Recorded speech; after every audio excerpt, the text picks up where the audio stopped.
Actually पिछले एक साल में ना राजीव जी बहुत चीजें एक सिनारियो चेंज हुआ है और परसेप्शन भी चेंज हुई है।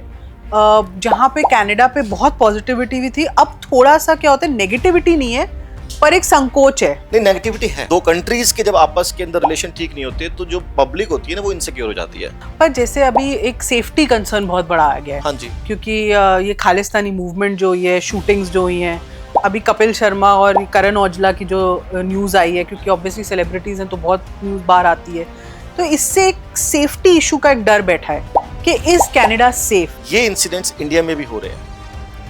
अगर फायरिंग कनाडा के अंदर हुई है, कपिल शर्मा के कैफे के ऊपर हुई है, तो इंडिया के अंदर भी सलमान खान के घर के ऊपर फायरिंग हुई है। नॉर्मल पब्लिक को कोई हार्म नहीं कर रहा वहाँ पे, आप ये कह रहे हो।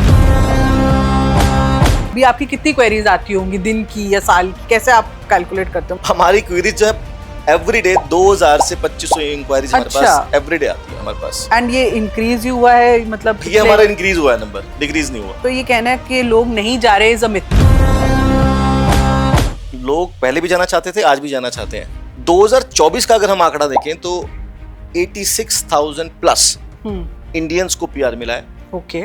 और दूसरी कंट्रीज की मैं बात करूं तो जो टॉप 10 कंट्रीज हैं, टॉप 10 कंट्रीज में से अगर 2 लाख लोगों को इनविटेशन मिला है ना, तो 1,05,000 तो 9 कंट्रीज को मिला था, 86,000 हमारे इंडिया को मिला था। अच्छा, मतलब इतना गैप है। यानी कि 9 कंट्रीज एक तरफ और एक इंडिया एक तरफ। How do you follow that process, और क्या फिर रियलिस्टिक टाइमलाइन है कि आपको पीआर मिल सकता है? कनाडा के अंदर इमिग्रेट होने के लिए 100 से ज्यादा इमिग्रेशन प्रोग्राम्स हैं। तो लोग आपके पास क्यों आते हैं? मतलब आप गारंटी करते हो कि जो भी आएगा उसको पीआर मिलेगा? अच्छा, 2 मेजर रीजंस क्या हो सकते हैं रिजेक्शन के? रिजेक्शन का रीजन होता है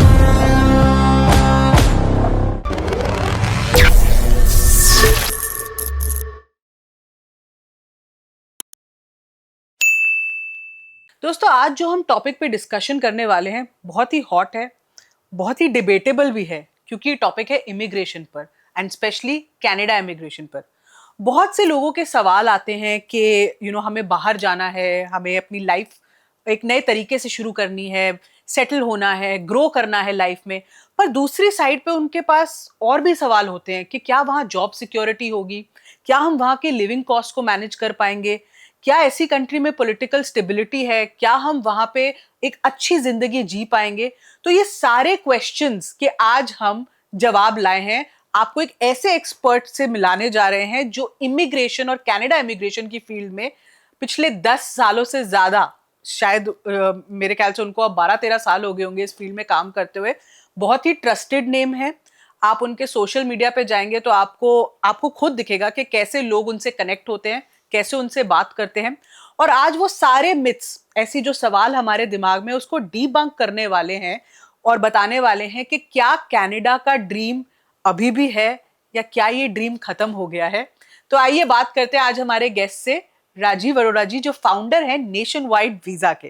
thank you sir for joining us हमारे शो पे। हमारे पॉडकास्ट का नाम समझे क्या है, और ये टॉपिक मुझे लगता है लोगों को समझाने की बहुत जरूरत है, तो इसलिए आज हमने आपको बुलाया है, क्योंकि बहुत से लोग इसकी बात कर रहे हैं, चर्चा कर रहे हैं, पर लोगों के पास सही जवाब नहीं है। तो आई थिंक आप हमें हेल्प करेंगे काफी सही जवाब ढूंढने में। मेरी पूरी कोशिश रहेगी सुनीता जी। चलो तो शुरू करते हैं। मुझे एक बात बताइए, जब लोग पीआर की बात करते हैं, हाँ जी, तो कनाडा पीआर क्यों ले कोई? मतलब क्या है ऐसा जो मैं कहीं और ना जाऊं पर मैं कनाडा का पीआर लूं, और मैं वहां पे ऐसी क्या अपॉर्चुनिटी है मेरे लिए? इसका जवाब मैं आपको देता हूँ कि दूसरा कौन सी कंट्री है जो आपके पास ऑप्शन में है कनाडा के अलावा। 200 से ज्यादा देश है, कौन सी कंट्री है जो आपको पीआर दे रही है? ओनली वन कंट्री, जो कनाडा है, वही आपको पीआर दे रही है। यूएस पीआर नहीं देता इतनी जल्दी से, वेरी डिफिकल्ट।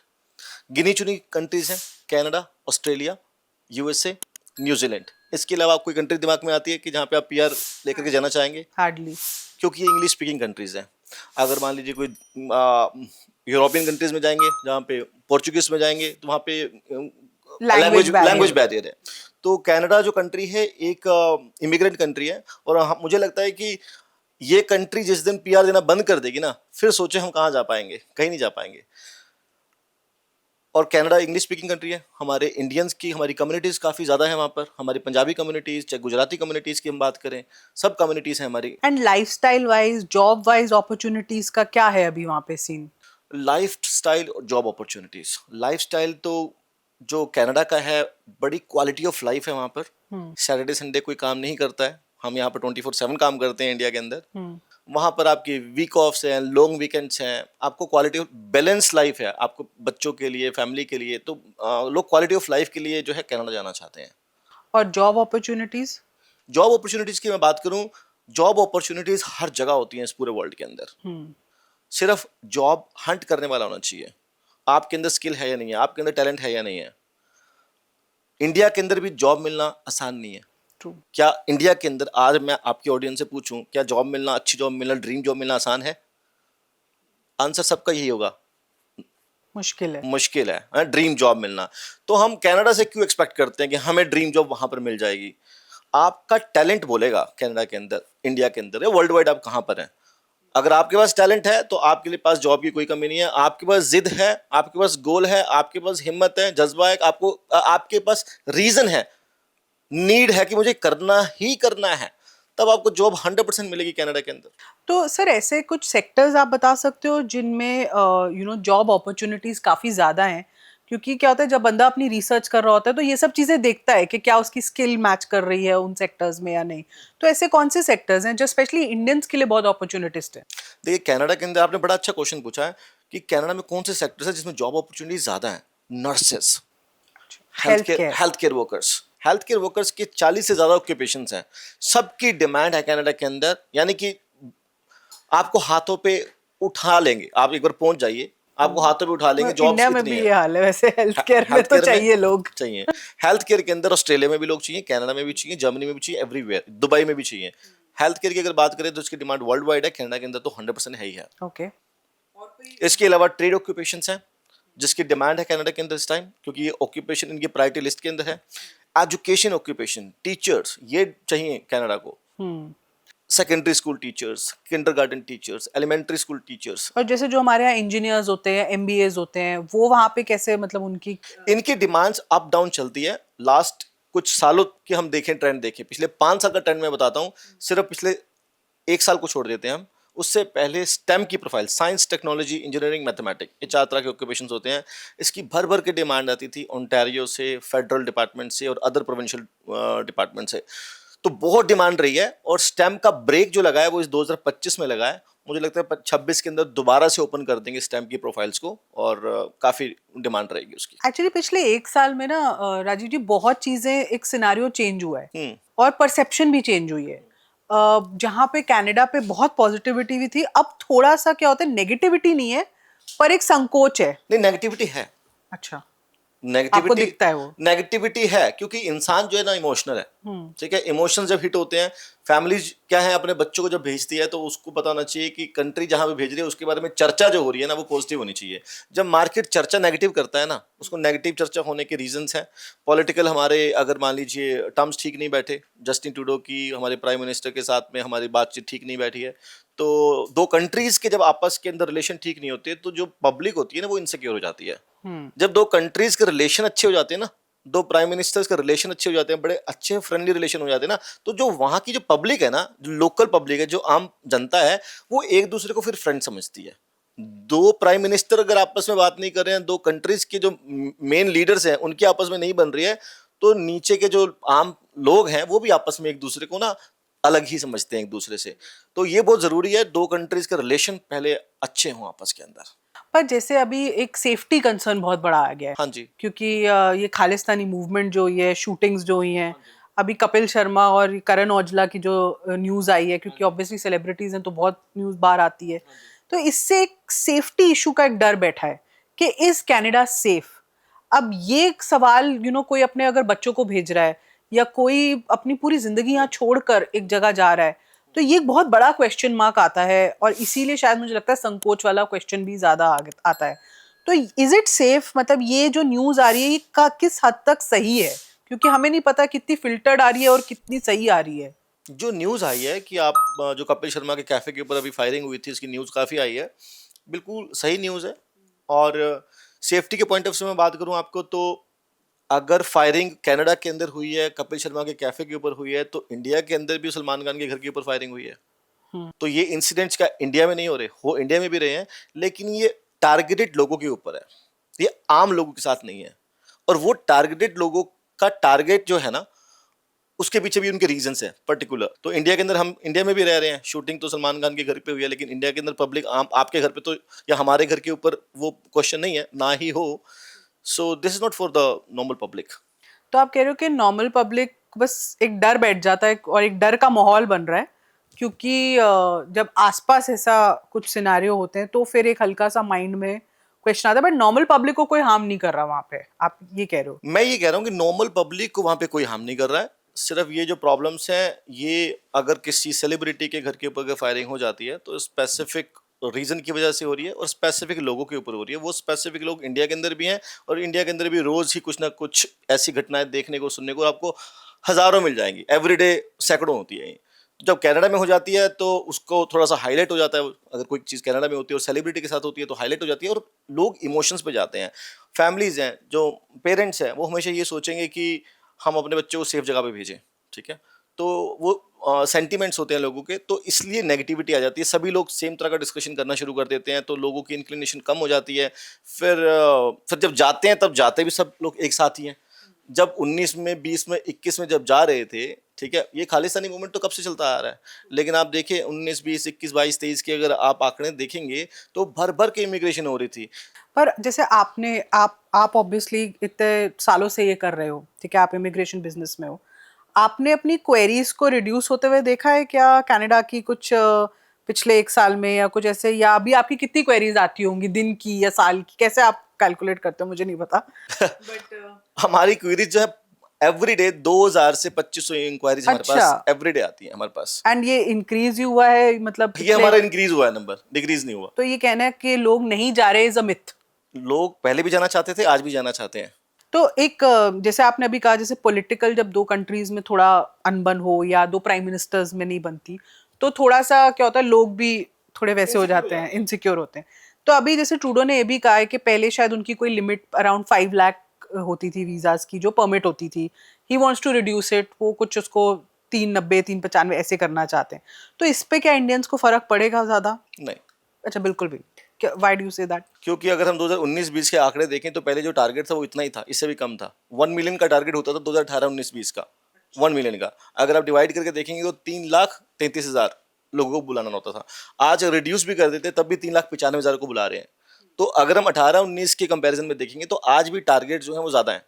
और फेडरल के टारगेट जो है ना, वो तो इन्होंने कम किए ही नहीं है। फेडरल के अंदर जो एक्सप्रेस सेंटर की स्ट्रीम आती है एक, उसके अंदर तो टारगेट सेम ही है, 1,10,000 इन्विटेशन उन्होंने देने ही देने हैं, और टारगेट से भी एक्सीड करके दे रहे हैं वो इन्विटेशंस।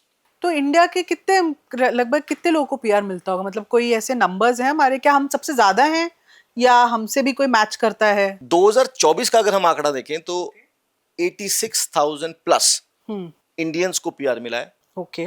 और दूसरी कंट्रीज की मैं बात करूं तो जो टॉप 10 कंट्रीज हैं, टॉप 10 कंट्रीज में से अगर 2 लाख लोगों को इनविटेशन मिला है ना, तो 1,05,000 तो 9 कंट्रीज को मिला था, और 86,000 हमारे इंडिया को मिला था। अच्छा, मतलब इतना गैप है? यानी कि 9 कंट्रीज एक तरफ और एक इंडिया एक तरफ। ओके। 86,000 इन्विटेशंस मिले थे इंडिया को, 20,000 फिलीपींस को, नंबर 2 पे 19,000 20,000। नंबर 2 पे 20,000, नंबर 3 के ऊपर है चाइना 19,000, फिर नाइजीरिया का नंबर है। तो आप अंदाजा लगा सकते हैं कि इंडिया का 80,000 और सेकंड नंबर 20,000 है। This is the gap. अगर रिपोर्ट्स कह रही हैं कि ये डिक्रीज जो नंबर हो रहे हैं ये इंडियंस को कम करने के लिए हो रहे हैं, that's not the point then. That's, वो हो ही नहीं सकता, क्योंकि इंडियंस के बिना इमिग्रेशन ही नहीं हो सकती। Canada is dependent on India. उसको चाहे स्टैम्प की प्रोफाइल चाहिए, उनको चाहे ट्रेड वर्कर्स चाहिए, उनको चाहे ट्रक ड्राइवर्स चाहिए, लॉजिस्टिक्स के अंदर, ट्रांसपोर्टेशन के अंदर, जो भी ऑक्यूपेशन की आप बात करें, इंडिया पे डिपेंडेंट है कनाडा। चाहे कोई भी टीयर हो, टॉप टीयर हो, मिडिल चाहे हो। टॉप टीयर हो, चाहे कोई भी टीयर हो, सिर्फ फ्रेंच स्पीकिंग को आप छोड़ दीजिए, उसके अलावा चाहे डॉक्टर्स हो, इंडिया पे ही डिपेंडेंट है कनाडा। तो अगर एक कोई अप्लाई करता है पीआर के लिए, तो क्या रियलिस्टिक टाइमलाइन होती है कि आपको पीआर मिल जाएगा? या पहले हम कहते हैं कि क्या प्रोसेस होता है, आप या तो एक थोड़ा प्रोसेस समझा दो कि किस process, how do you follow that process, और क्या फिर रियलिस्टिक टाइमलाइन है कि आपको पीआर मिल सकता है? क्योंकि लोगों को ना ये बड़ा चीज होता है कि मिलेगा या नहीं मिलेगा, यार यही एक सबसे बड़ा सवाल है। देखिए, ये बड़ा ही कॉम्प्लेक्स क्वेश्चन है। कनाडा के अंदर इमिग्रेट होने के लिए 100 से ज्यादा इमिग्रेशन प्रोग्राम्स हैं। कितने? 100 से ज्यादा। ठीक है। और हर एक पर्सन की अपनी अलग प्रोफाइल है, यूनिक। ठीक है। आपकी एज अलग है, एजुकेशन अलग है, इंग्लिश स्पीकिंग अलग है आपकी, आपकी वर्क एक्सपीरियंस अलग है, और किस डोमेन के अंदर आपका एक्सपीरियंस है ये अलग है। किसी का भी एक जैसा नहीं होता, सबकी यूनिक प्रोफाइल होती है। तो यूनिक प्रोफाइल के हिसाब से सभी तरह के लोगों के लिए एक प्रोग्राम बना हुआ है। स्टूडेंट्स के लिए अलग प्रोग्राम बनाया हुआ है, स्किल्ड वर्कर्स के लिए, अगर आप एम्प्लॉयड हैं, काम कर रहे हैं, उनके लिए अलग प्रोग्राम है, सेल्फ एम्प्लॉयड्स के लिए अलग प्रोग्राम है, बिजनेसमैन के लिए अलग प्रोग्राम्स है।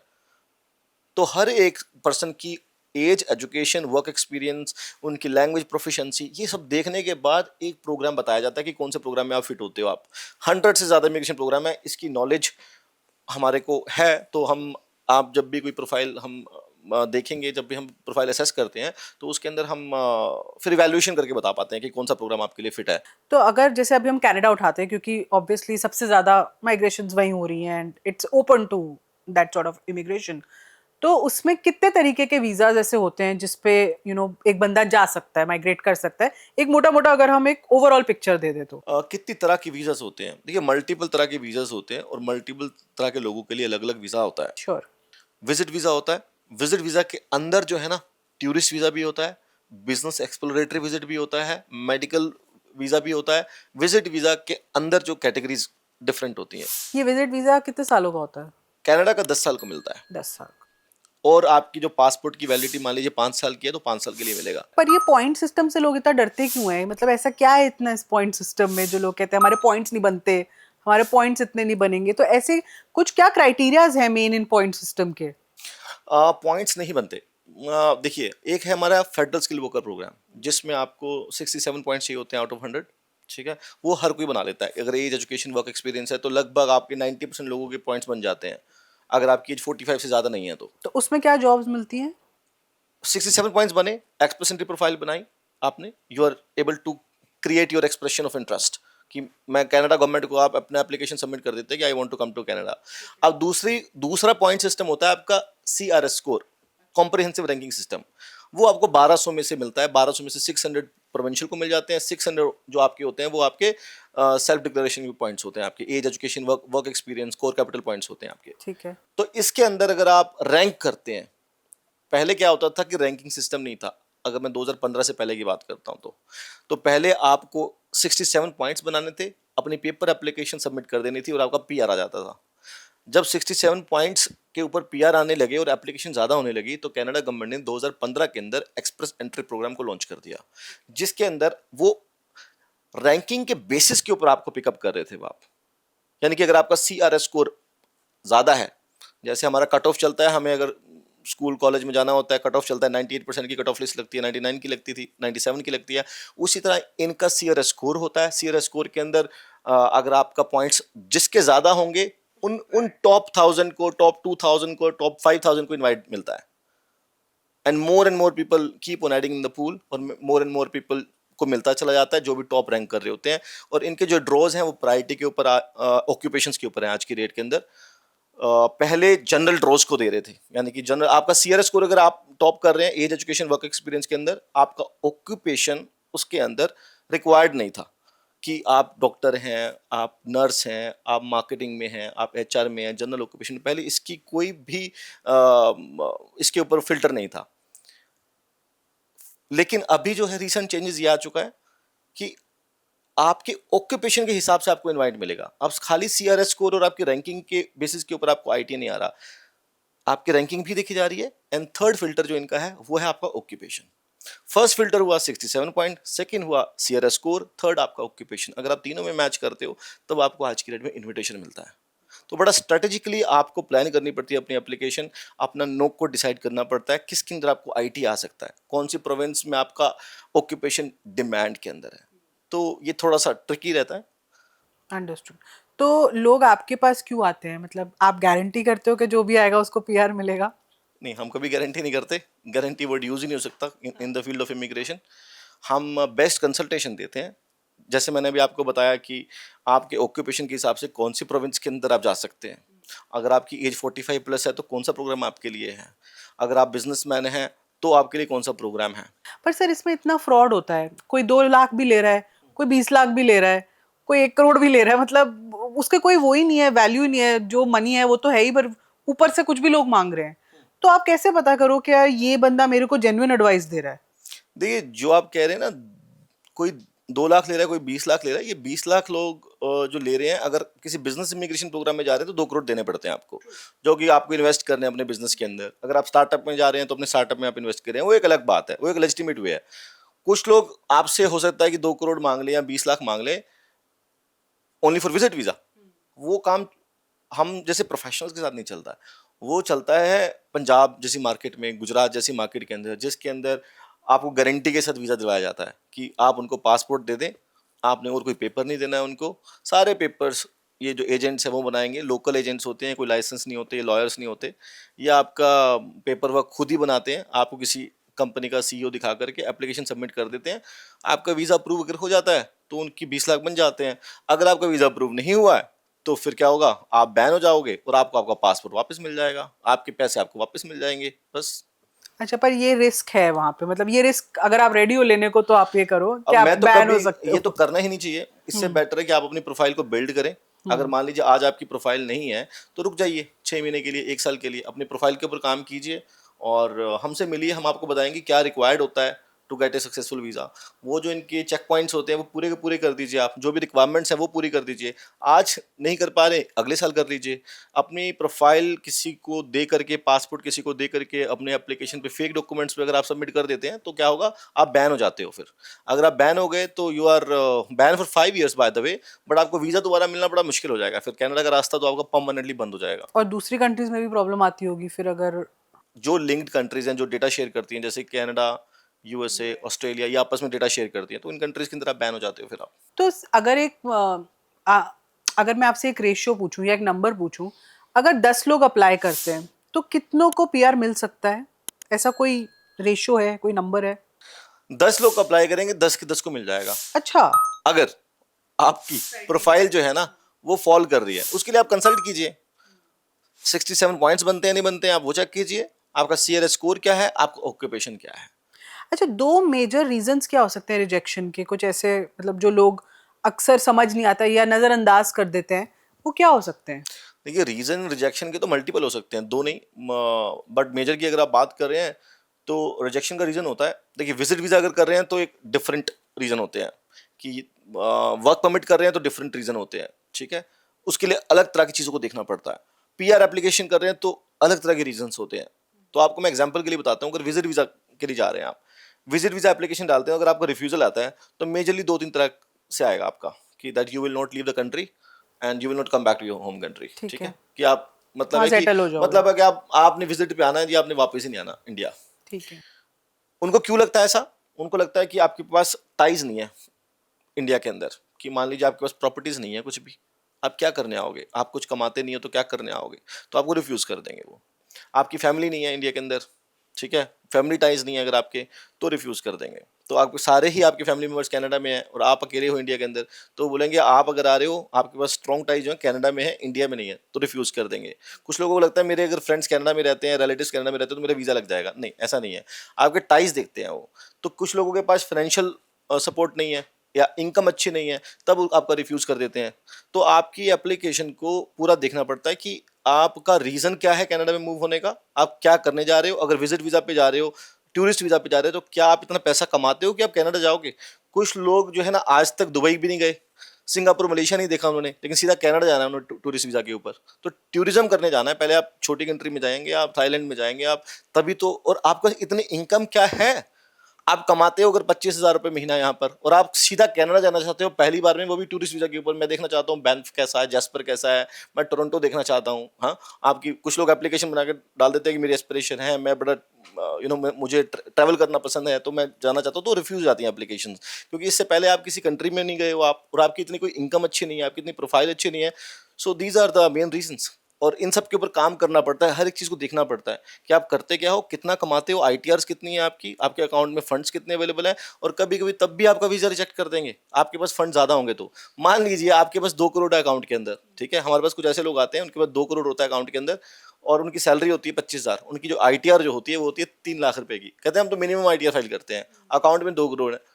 एप्लीकेशन आप सबमिट करेंगे, रिफ्यूज हो जाएगी, क्योंकि गवर्नमेंट ये बोलेगी आपके पास 2 करोड़ तो है, आप आ तो जाओगे, खर्च भी कर लोगे, यहाँ पे होटल भी ले लोगे, लेकिन ये जो आपके पास जो फंड्स है ना, ये फंड्स का सोर्स हमें नहीं पता समझ में आ रहा।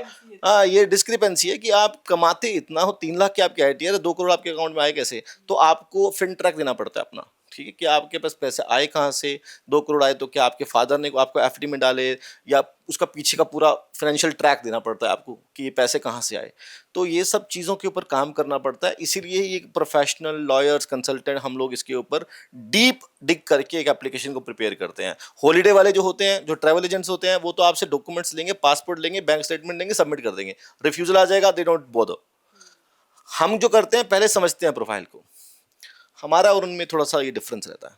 तो अगर मैं आपसे कॉस्टिंग की बात करूं लेट्स से, तो आप एक कुछ आइडिया दे सकते हो कि डिफरेंट टाइप ऑफ वीज़ाज की किस तरीके की रेंज होती है कॉस्टिंग की, कि कितना एक बंदे को खर्च करना पड़ता है अगर उनको, अगर पीआर चाहिए या वर्क वो चाहिए, वीज़ा चाहिए या स्टार्टअप वीज़ा चाहिए, तो किस तरीके की कॉस्टिंग्स होती हैं? देखिए, कॉस्टिंग तो वीज़ा के अंदर जितनी अच्छी प्रोफाइल है आपकी, यानी कि अ, आपका रीज़न क्या है, सबसे पहले तो ये देखना पड़ेगा। इसके अंदर कोई स्पेसिफिक कॉस्ट नहीं है कि एक स्पेसिफिक 10,000 ही कॉस्ट होगी या 20,000 ही कॉस्ट होगी। It's not an apple product, ये तो कंसल्टिंग बेस है। अब कॉस्टिंग इसके अंदर अगर आप हॉलीडे के ट्रैवल एजेंट के पास जाएंगे तो हो सकता है कि वो आपसे कुछ भी चार्ज ना करे, यूं ही आपकी एप्लीकेशन सबमिट कर दे, या 2,000 रुपये में आपकी एप्लीकेशन सबमिट कर दे। और अगर आप एक लॉयर के पास जाते हैं तो हो सकता है कि वही एप्लीकेशन का आपसे $5,000 चार्ज करे, आपसे लगभग 3 लाख रुपये इंडिया का चार्ज करे आपसे। तो इसकी कोई फिक्स कॉस्टिंग नहीं है इमिग्रेशन में। तभी शायद स्कैम्स भी ज़्यादा होते हैं, क्योंकि कोई फिक्स कॉस्टिंग नहीं और आप ट्रस्ट पे चल रहे होते हो कि यार ये करवा देगा।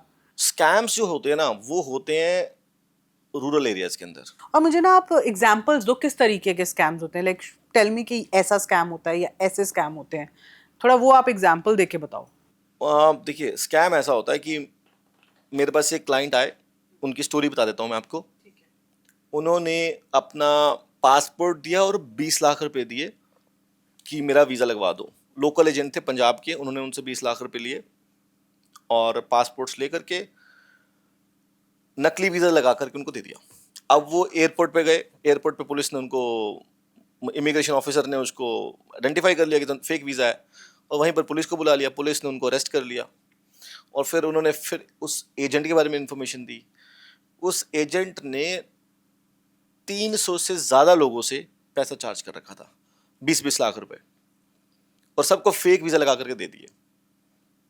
तो इस तरह के स्कैम होते हैं, ये होते उनके साथ हैं जो लोग रूरल एरियाज में रहते हैं, कम पढ़े लिखे लोग होते हैं, उन लोगों के साथ ये स्कैम होते हैं, जो विश्वास के ऊपर कहते हैं कि चलो हमें XYZ हमारे पड़ोसी ने बोला है कि वहाँ से लगवा लो वीज़ा, यहाँ से वीज़ा लगवा लो, लोकल एजेंसी वीज़ा लगवा लो, ये काम कर देगा। जिनके ठिकाने नहीं है, एक्चुअली इन लोकल एजेंट्स के ठिकाने नहीं होते, इनके ऑफिस नहीं होते। अगर होते भी हैं तो आप नोटिस करना, ये ज़्यादा समय से नहीं होते इनके ऑफिस। लगभग इमिग्रेशन कंपनी जो होती है 5 साल से पहले बंद हो जाती है। 95% कंपनीज 5 साल से पहले बंद हो जाती हैं। 50% से ज़्यादा कंपनी 2 साल से पहले बंद हो जाती हैं। अगर आप देखेंगे 5 साल पहले जो कंपनी थी वो आज नहीं मिलेगी आपको मार्केट में। तो आपके कंपेटिटर्स तो बदलते रहते होंगे बहुत। हमारा कोई कंपटीटर है ही नहीं आज की डेट में। अच्छा, we are the only competition. एक ना मैंने जब मैं थोड़ी रिसर्च करी थी तो काफ़ी मुझे आर्टिकल्स दिख रहे थे रिवर्स इमिग्रेशन के बारे में। अब उसमें क्या होता है कि उन आर्टिकल्स में कोई कंपैरेटिव एनालिसिस नहीं है कि कितनी बड़ी है या जो जा रहे हैं उसके मुताबिक कितनी लोग वापस आ रहे हैं, बट ये एक ट्रेंड है जो थोड़ा सा वरिंग दिखा रहा है वेरएस कनाडा इज कंसर्न। तो ये क्या रिवर्स इमिग्रेशन बहुत ज़्यादा बढ़ गई है कनाडा में अभी कुछ हाल ही फिलहाल कुछ सालों में? देखिए, रिवर्स इमिग्रेशन की अगर मैं बताऊं आपको, डेटा के ऊपर बात करें, 2017 तक का डेटा मैं आपको बता सकता हूं। 2017 तक के डेटा के अंदर 5% रिवर्स इमिग्रेशन थी, यानी कि 1982 से लेकर के 2017 तक ओनली 5% लोग वापस आए। 2017 से लेकर के 2025 तक अभी तक की जो रिवर्स माइग्रेशन है वो 10 to 15% है, यानी कि 10 से 15% लोग वापस आ रहे हैं। अब 10 से 15% जब लोग वापस आते हैं ना, वो पूरा शोर मचा देते हैं मीडिया के ऊपर। आज सोशल मीडिया बड़ा ही एक्टिव है, तो वो इंस्टाग्राम पे ऊपर डालेंगे, रील डाल देते हैं, या यूट्यूब पे वीडियो डाल दिया कि I am coming back to my country. ये 100 में से 10 लोग कर रहे हैं, 90% लोग नहीं कर रहे हैं। लेकिन उन 10 लोगों के बारे में हम जानना चाहते हैं, चर्चा होती है, वही रील वायरल होती है। लेकिन जो रह रहा है कनाडा के अंदर, 90% लोग जो रह रहे हैं अच्छा कर रहे हैं, अच्छा कमा रहे हैं, वो बिजी हैं अपनी लाइफ के अंदर, वो आपको बता नहीं रहे, वो कमा रहे हैं, they are doing very good, वो अपने लेक शोर के ऊपर बैठ के खाना खा रहे हैं, लेकिन वो आपको बता नहीं रहे रील। और आपको भी इंटरेस्ट नहीं है, अगर कोई लेक शोर के ऊपर बैठ करके खाना खा रहा है तो आपको इंटरेस्ट उसके अंदर है कि कौन वापस आ रहा है और क्यों वापस आ रहा है, आपको भी यही जानना है। तो रिवर्स माइग्रेशन जो है ना, जो 10% लोग हैं ना, उनका अपना अलग रीजन हो सकता है, हमें वो भी जानने की जरूरत है। कुछ लोग जो है हार्ड वर्क करने के लिए बने नहीं है, कुछ लोग सोचते हैं कि हमारे घर के ऊपर पेरेंट्स के पास ही बहुत कुछ है इंडिया के अंदर, हम वहीं पे रह लेंगे, कुछ लोग कंफर्ट ही नहीं छोड़ना चाहते हैं। अगर आप इमिग्रेट हुए तो आपका रीजन क्या था? अगर रिवर्स माइग्रेशन आपने किया है, हो सकता है कि आप स्टडी पे गए हो, आपने अपनी स्टडी पूरी कर ली और आप वापस आ रहे हो सकता है कि आप वर्क परमिट के ऊपर आपका पीआर नहीं हो पा रहा है इसलिए आप वापस आ रहे हो, ठीक है। तो रिवर्स माइग्रेशन अगर पीआर होल्डर कर रहे हो तब तो मैं मानूं, स्टूडेंट्स अगर वापस आ रहे हैं उसको मैं रिवर्स माइग्रेशन ही नहीं मानता, उसको तो मैं मानता हूं कि आप सेटल ही नहीं हो पाए, आप पीआर ही नहीं ले पाए, तो उसके लिए आप हमसे मिल सकते हैं, आकर के हम आपको डिस्कस कर सकते हैं। पर ये स्टूडेंट्स का भी बड़ा मुद्दा उठ रहा है अभी के स्टूडेंट्स के एडमिशन्स में भी ड्रॉप है, मतलब एंड टू एन एक्सटेंट के 60-65% का ड्रॉप हो रहा है। तो यहाँ भी क्या क्या Canada is over selling the student dream अभी, क्योंकि लोग जाना नहीं चाह रहे हैं, बच्चे जाना नहीं चाह रहे हैं। बच्चे अब इसलिए नहीं जाना चाह रहे हैं क्योंकि अगर आप ग्रेजुएशन कोर्स के लिए जा रहे हैं कनाडा में तो आपको वर्क परमिट नहीं मिलेगा। अच्छा। आपको अगर वर्क परमिट लेना है तो आपको स्पेसिफिक कोर्सेज ही करने पड़ेंगे, लाइक हेल्थ केयर कोर्स अगर आप करते हैं तो आपको वर्क परमिट मिलेगा, या फिर आप मास्टर्स डिग्री के लिए जा रहे हैं तभी आपको वर्क परमिट मिलेगा। पहले हमारे पंजाब के, गुजरात के जो स्टूडेंट्स ग्रेजुएशन के लिए जाते थे या 2 साल के प्रोग्राम के लिए जाते थे, उनको 3 साल का ओपन वर्क परमिट मिल जाता था, अब वो बंद कर दिया। तो अब हमारे जो स्टूडेंट्स हैं एक्चुअल में तो वो वहाँ पढ़ने जाते नहीं थे, वो तो वहाँ पीआर लेने जाते थे और वर्क परमिट लेने जाते थे। अब अगर स्टडी के ऊपर पैसे लगाएंगे, अगर वो 20 लाख 30 लाख रुपया और लगा करके उनको 2 साल बाद स्टडी करते ही अगर वापस आना है तो इट्स वेस्ट फॉर देम। तो इसीलिए जो है एक्चुअल स्टूडेंट कनाडा के अंदर पहुंचे, ये कनाडा की जो है पॉलिसी थी, रिक्वायरमेंट थी कि अगर आपको कनाडा में आना है तो एक्चुअल पढ़ने के लिए आना है तो आप आइए। अगर आपको वर्क परमिट लेना है अगर आपने, तो आपको पर्टिकुलर हेल्थ के अंदर आना पड़ेगा, हेल्थ के कोर्सेज लेने पड़ेंगे आपको, तब हम आपको वर्क परमिट देंगे, या फिर आप मास्टर्स डिग्री के लिए आप हमारे पास आइए। तो क्वालिटी इमिग्रेशन को बढ़ाने के लिए कनाडा ने इस स्टेप को लिया है और बिल्कुल डिक्लाइन आया है।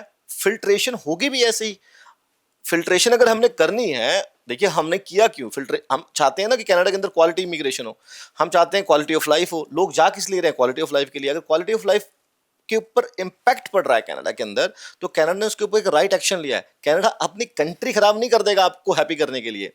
कोई भी देश है अपने देश को नहीं बेच देगा या अपने देश की जो हालात हैं वो खराब नहीं कर देगा जस्ट टू प्लीज यू, कि ठीक है मैं आपको वीजा दे रहा हूं, आपको वीजा दे करके उनके पास अब हम देखें पंजाब के कितने बच्चे कनाडा में गए, कितना वहां पर एक्सीडेंट्स कर रहे हैं, ड्रग्स हो रहे ड्रग्स हैं। हो रहे हैं, लड़ाई झगड़े हो रहे हैं, शूट आउट हो रहे हैं, मर्डर्स हो रहे हैं। और कनाडा ने बोला कि शायद गलत लोगों को इनवाइट कर लिया है तो उन्होंने स्टॉप लगा दिया इसके ऊपर। आई थिंक तभी उन्होंने अपने काफ़ी रूल्स स्ट्रिंजेंट करे हैं। जैसे आपने कहा कि नंबर्स उन्होंने कम कर दिए हैं, पॉइंट सिस्टम थोड़ा स्ट्रिक्ट हो गया है, स्टूडेंट्स में जैसे आपने बताया कि आपको खुला पीआर अब नहीं है ऐसे। तो आई थिंक ये सब रीजंस हैं कि वो चाहते हैं कि जो भी आए एटलीस्ट उसको क्वालिटी मिले, and he should not complain कि यार मैं कहाँ आ गया। बिल्कुल, कंट्री की जो इमेज है और कंट्री की जो क्वालिटी है उसके अंदर तो मुझे लगता है कि चेंज नहीं होना चाहिए। कनाडा ड्रीम कंट्री क्यों थी? क्वालिटी ऑफ लाइफ के लिए थी। अगर हम उसका बेस ही हिला देंगे, उसका उस क्वालिटी ऑफ लाइफ को ही खत्म कर देंगे हम, तो फिर तो उस कंट्री कंट्री ही समझो कि लिस्ट से बाहर हो जाएगी हमारी। पर आपके पास तो काफ़ी ऐसे केसेस भी होंगे जिनको आपने भेजा होगा, and they are living a very good life, और मतलब they are doing very well. मेरे जितने भी मैंने क्लाइंट्स भेजे हैं, 98% people are very happily living in Canada and they are living their dream life. कुछ आप केस स्टडीज बता सकते हो, जैसे समबड़ी जो गए ऐसे कुछ जिससे लोग रिलेट कर सकें कि यार उनकी भी शायद लाइफ ऐसी हो सकती है या है। मेरे तो बहुत सारे क्लाइंट्स हैं डिफरेंट डिफरेंट प्रोफाइल के, they are very happy in Canada. मेरे आप इंस्टाग्राम पे, मेरे यूट्यूब पे जब जाके देखेंगे तो हज़ारों सक्सेस स्टोरीज आपको देखने को मिलेंगी। और सबकी लाइफ, देखिए ऐसा नहीं है कि वहाँ पे जाके स्ट्रगल नहीं होती है। इंडिया से जाते हो आप कनाडा में जाते हो, देश बदलता है, ठीक है, स्ट्रगल नहीं चेंज होती। स्ट्रगल यहाँ की स्ट्रगल छोड़ करके आप कनाडा की स्ट्रगल पे जाते हैं। मेरे बहुत सारे स्टूडेंट्स हैं, मेरे जो क्लाइंट्स हैं अभी कनाडा के अंदर अच्छी जॉब्स कर रहे हैं, अच्छी कंपनीज के अंदर है, कुछ ने अपनी डीलरशिप ओपन की हुई है, कुछ ने अपने कार शोरूम्स ओपन किए हुए हैं जो बिजनेस कर रहे हैं, कुछ लोग आईटी कंपनीज के अंदर काम कर रहे हैं, तो हर कोई सेटल्ड है। जैसे आपने अभी एक बात की कि there is a business startup visa एक है जो वहाँ पे लॉन्च हुआ है, तो स्टार्टअप्स के लिए वहाँ पे कैसी अपॉर्चुनिटी, मतलब व्हाट आर, जैसे कहते हैं ना कुछ कंट्रीज आपको एक्स्ट्रा अपॉर्चुनिटीज देती हैं जब आप अपना स्टार्टअप वहाँ खोलते हो, या आपको एक्स्ट्रा बेनिफिट्स मिलते हैं, तो ऐसे क्या बेनिफिट्स हैं स्टार्टअप्स को वहाँ पे, अगर वो वहाँ स्टार्ट करना चाहें तो, या अपनी बेस वहाँ सेटअप करना चाहें? अगर आप कनाडा में सेटअप करना चाहते हो तो आपको गवर्नमेंट की तरफ से काफ़ी फैसिलिटी मिलती है, टैक्स बेनिफिट्स मिलते हैं आपको, आपको पीआर वीज़ा मिल जाता है पूरी फैमिली को। अगर आप स्टार्टअप वीज़ा प्रोग्राम में अगर वर्क परमिट के ऊपर जाते हो तो बच्चों की जो एजुकेशन है वो आपकी फ्री होती है। Up till the age of 18, 18 साल तक आपको फ्री एजुकेशन मिलती है, और आपको चाइल्ड केयर बेनिफिट भी मिलता है। यानी कि $700 हर महीने, आपका बच्चा अगर कनाडा में पैदा हुआ है, चाहे कनाडा से बाहर हुआ है, आप परमानेंट रेजिडेंट हो अगर, तो आपके बच्चे को $700 यानी कि 45,000 रुपये महीना 18 साल तक की एज तक का मिलता रहेगा आपको। आपको लगता है कि अभी जैसे हम इतनी हमने बात की इंस्टेबिलिटी की और ये सेफ्टी की, और जो प्रॉब्लम्स अभी कनाडा से गुजर रही हैं या जूझ रहा है कनाडा, क्या आपको लगता है एक फेज है एंड इट विल पास, अभी maybe when the government changes या कुछ ऐसी चीजें होंगी कि ये चेंज होगा and then again that cycle जो एकदम पॉजिटिव वाली थी वो थोड़ी सी शुरू होएगी वापस? देखिए, इमिग्रेशन के ऊपर ही कनाडा डिपेंडेंट है। अगर हाउसिंग क्राइसिस आया था तो उसके ऊपर काम किया जा रहा है, 50,000 से ज़्यादा हाउसेस बन रहे हैं अभी कनाडा में, और आने वाले दिनों के अंदर इमिग्रेशन दोबारा से ओपन होगी 2 से 3 साल के बाद, लेकिन स्ट्रेटेजिक तरीके के साथ होगी। राइट लोगों को बुलाया जाएगा, राइट ऑक्यूपेशंस को बुलाया जाएगा, और लिमिटेड नंबर के अंदर बुलाया जाएगा एक स्ट्रेटेजी के साथ में। इमिग्रेशन कम नहीं हुई है, पहले इमिग्रेशन बहुत ज़्यादा हो गई थी, इमीडिएट बाउंस आया था इमिग्रेशन के अंदर कोविड की वजह से, और कनाडा गवर्नमेंट ने अपनी इकोनॉमी को उस समय बचा लिया with the help of immigration and with the help of Indian students. Indian students ने भर भर करके पैसा दिया, $1 बिलियन की इंडस्ट्री है ये। कोविड के अंदर कनाडा की इकोनॉमी क्रैश नहीं हुई, उन्होंने $2,000 पर रेजिडेंट को पेमेंट दिया घर पे बैठे बैठे, $2,000 हर महीना अकाउंट में दिया। और वो पैसा कहाँ से आ रहा था? वो मोस्टली इमिग्रेशन से पैसा आ रहा था। तो उन्होंने अपनी इकोनॉमी को यानी कि क्रैश नहीं होने दिया इवन इन पैंडेमिक्स। पर क्या ये सही होगा कहना से कि इमिग्रेशन एक सैचुरेशन पॉइंट पे आ गया वहाँ पे? इमिग्रेशन नहीं, इमिग्रेशन आज भी चल रहा है, ये अगले 10 साल तक चलता रहेगा, अगले 50 साल तक चलता रहेगा, क्योंकि कनाडा के जो कैनेडियंस हैं, जो वाइट कैनेडियंस हैं, वो आगे जो है ना वो फैमिली प्लानिंग नहीं कर रहे हैं, ठीक है, वो रिटायर हो रहे हैं, बहुत सारे लोग शादी नहीं कर रहे हैं, तो उनकी जो पॉपुलेशन है वो धीरे धीरे कमी हो रही है। तो इसलिए वो चाहते हैं कि न्यू कमर्स, न्यू इमिग्रेंट्स आएँ जो आकर के देश को चलाएं, आकर के जॉब्स क्रिएट करें, बिजनेस को संभालें। तो country is dependent on immigration, और इमिग्रेशन के लिए देखिए यूरोप के लोग जो है ना वो कनाडा जाना नहीं चाहते, ऑस्ट्रेलियंस कनाडा जाना नहीं चाहते, उनके पास वेदर अच्छा है, ठीक है। यूएस के लोग कनाडा जाना नहीं चाहते रहने के लिए, न्यूजीलैंड के लोग भी कनाडा नहीं जाना चाहते क्योंकि वहां पर वेदर अच्छा है। कनाडा के अंदर कौन जाना चाहता है? कनाडा के अंदर केवल इंडियंस, पाकिस्तानीज, बांग्लादेशी, नाइजीरियन, ये लोग जाना चाहते हैं मेनली, और some part of Chinese, Filipino, ये लोग जाना चाहते हैं। इन सब में से सबसे ज्यादा लोग कौन है? मोस्ट पॉपुलेटेड कंट्री कौन सी है? इंडिया। और इंडिया के लोग अगर कनाडा चले जाते हैं तो उनकी जो इनकम है पर कैपिटा आप देखेंगे इंडिया के अंदर कम है, तो उनकी जाते ही कनाडा के अंदर 7 टाइम्स हो जाती है। तो India is the only source of immigration for Canada. तो इमिग्रेशन कभी बंद नहीं हो सकती, और वो इंडिया के बिना नहीं हो सकती, तो इंडिया पे हमेशा डिपेंडेंट रहेगी। तो इंडिया के जितने भी यंगस्टर्स हैं अगर वो कनाडा में मूव होना चाहते हैं for better quality of life, हवा, पानी, तो उनको घबराने की कोई जरूरत नहीं है। They have the doors open in Canada. हाँ, उनके पास स्कोप है कनाडा में जाने का, doors will always be open in Canada. ठीक है।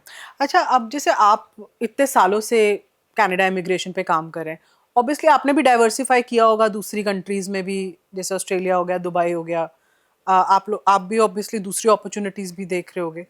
तो अभी रेशियो क्या चलता है, मतलब इन कंट्रीज में वर्सेस लेट्स से कनाडा? कितने लोग अगर 10 है इतने कनाडा जाना चाहते हैं, इतने दुबई जाना चाहते हैं, मतलब क्या दूसरी कंट्रीज भी अब उस हिसाब से उठ रही हैं या अभी भी उनमें भी फिर भी टाइम है?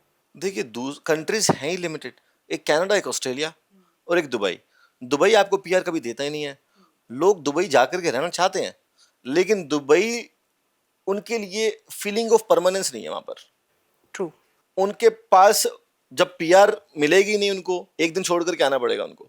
तो दुबई आप 1 साल रहिए चाहे 20 साल रहिए, जितना मर्जी पैसा कमा लीजिए, जितना मर्जी बेस बना लीजिए, आपको दुबई छोड़ करके आना ही पड़ेगा इंडिया के अंदर। तो इसलिए लोग सोचते हैं कि better to stay in a country जहां पर वो जिनको पासपोर्ट भी मिल जाए, फीलिंग ऑफ परमानेंस मिले, घर अपना खरीद लें। तो ये सब चीजें जो कम्युनिटी भी हो जाए साथ कम्युनिटी भी में। हो जाए साथ में, बच्चों का फ्यूचर सिक्योर हो जाए, तो वो सिर्फ कनाडा में है। ऑस्ट्रेलिया भी इमिग्रेशन के साथ बहुत लिमिटेड है। हम ऑस्ट्रेलिया इमिग्रेशन भी करते हैं, कनाडा भी करते हैं, हम जर्मनी भी करते हैं, बट प्रेफर्ड कंट्री जो है सबकी 90% ऑडियंस की जो है वो कनाडा है। और कोई एज लिमिट है? अगर मैं 40 प्लस हो गई हूँ या 45 प्लस हो गई हूँ, क्या मेरे लिए फिर थोड़ी सी अपॉर्चुनिटीज कम हो जाती हैं? बिल्कुल कम हो जाती है अगर आप 40+ हैं तो। लेकिन हमने बहुत सारे लोगों का पीआर वीज़ा करा के दिया, चाहे वो 40 थे, 50 थे, 55 थे। अभी मैंने अपने क्लाइंट का पीआर करा के दिया, उनकी एज थी 55 and he was very happy कि मैंने 55 साल की एज के अंदर उनकी पीआर करा करके दी, वो भी डायरेक्ट। तो देखनी पड़ती है प्रोफाइल, समझनी पड़ती है। हर प्रोफाइल एक यूनिक है, हर प्रोग्राम अलग है। 100 प्रोग्राम्स हैं और ढेरों हजारों लाखों प्रोफाइल्स हैं, तो इनका मैच करना पड़ता है इनको। अच्छा, पहले तो आप मुझे बताइए, आप इमिग्रेशन एक्सपर्ट तो हैं, पर क्या लोगों को इमिग्रेट करना चाहिए? मतलब क्या है, क्या क्राइटेरियाज हैं आपको लगता है कि इमिग्रेशन करनी है या नहीं करनी है? देखिए, इमिग्रेशन मैं कभी नहीं बोलूँगा आपको करनी चाहिए और मैं कभी नहीं बोलूँगा कि नहीं करनी चाहिए। ये डिपेंड करता है आपकी अपनी प्रोफाइल के ऊपर, आपके अपने रीजंस के ऊपर।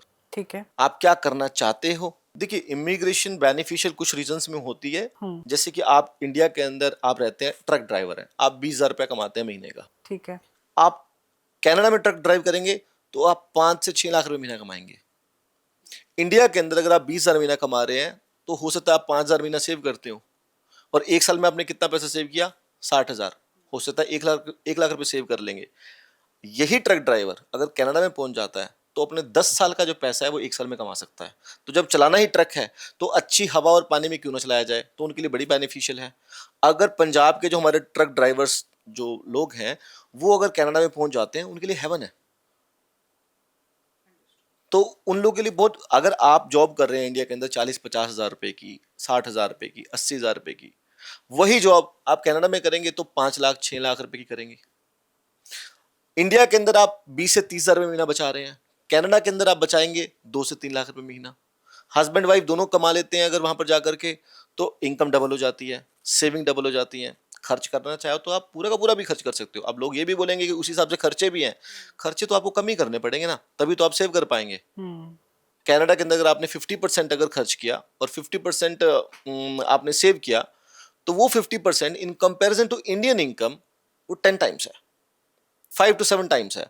तो आप 1 साल का पैसा जो है ना वो कनाडा के अंदर रह करके 2 महीने में भी कमा सकते हैं जो आप इंडिया में कमाएंगे। So this is the mathematics. अगर कोई एक और ऑपोजिटली, अगर आप इंडिया के अंदर 3-4 लाख रुपए महीना, 5 लाख रुपए महीना कमा रहे हैं, फिर आपको कोई सेंस नहीं बनता आप कनाडा में जाएं। उन लोगों के लिए मैं तो उनको सजेस्ट ही नहीं करूंगा। अगर आप इंडिया में रहते हो 4-5 लाख रुपए महीना कमाते हो, फिर आप कनाडा में अगर पैसे के लिए जाना चाह रहे हो तो बिल्कुल मत जाइएगा।